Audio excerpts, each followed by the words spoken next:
it's Ashley with At Home with Ashley, and I'm here in my craft room. It's kind of a mess because we're doing a wallpaper project. We're going to remove the old wallpaper, we're going to put up new wallpaper, and it's wallpaper I designed myself. So if you're interested in wallpaper at all, this video is for you.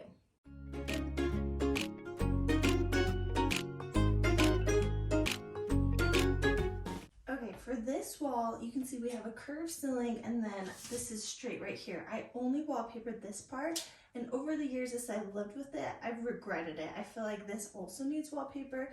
So since I'm gonna add new wallpaper, it's gonna go this way, and we're gonna do a rainbow stripe, which I think will help move the eye up and around the angle across the room.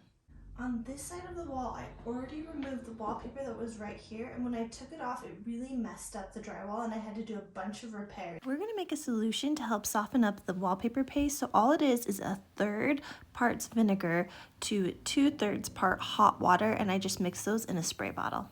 Okay, for removing the wallpaper, I have this cool tool. It pokes holes into the wallpaper, and then I'm gonna take my mixture, my hot water and vinegar, and saturate the wallpaper. Then after that sits a little, it should peel off really nicely. I learned how to remove wallpaper from when I lived in a house in the early 2000s, and we had to remove all the 90s wallpaper. So this worked like a charm, and I knew it would from then. I've designed wallpaper in a few spots in my house, and I thought I would show you. This is the first wallpaper I ever designed. It's super simple, just the rainbow stripes with a little bit of white in between them, and I have it on my backsplash. We recently redid this closet, and I designed the wallpaper for in here too.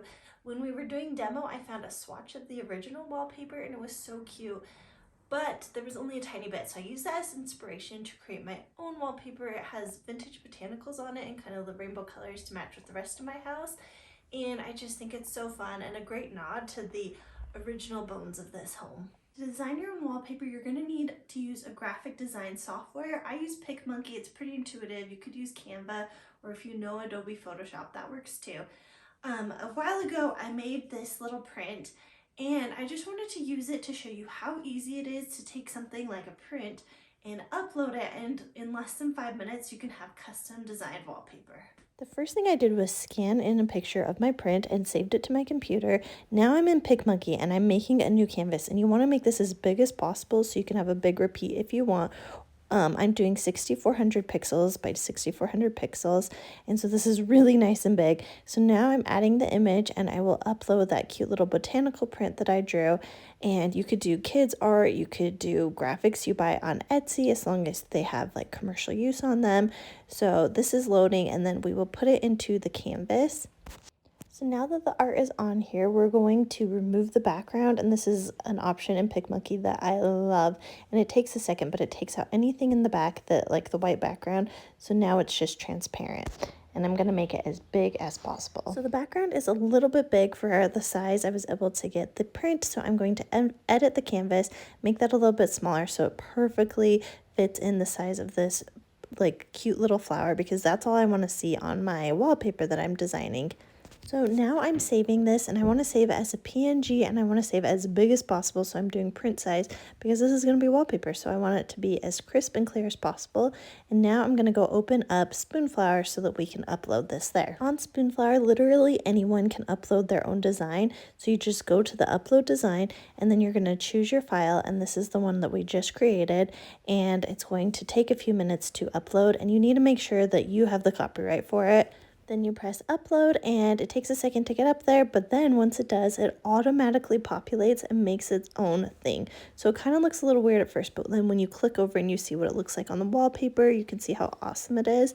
And you can change like the repeat so it can go kind of on a diagonal, and there's just a ton of options, so you can totally customize it. I kind of like this diagonal a little bit.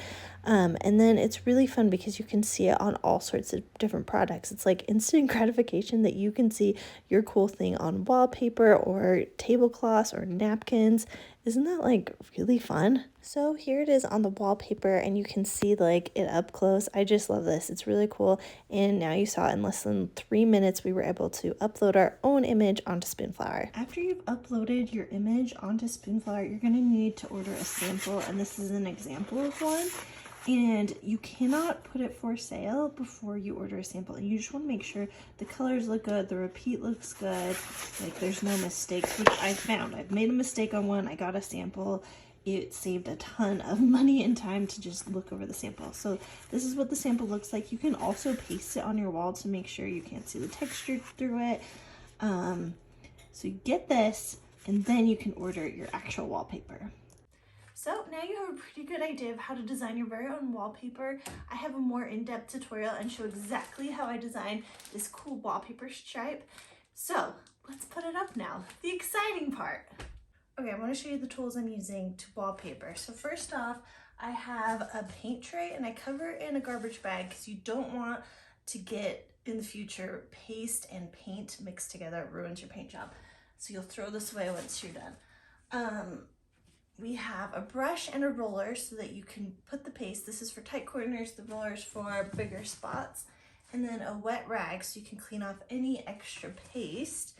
And then to trim the wallpaper, I have this like speckle tool, and I'll use it with a razor blade, and I have a fresh razor blade in here, and scissors I usually use those for like round outlets.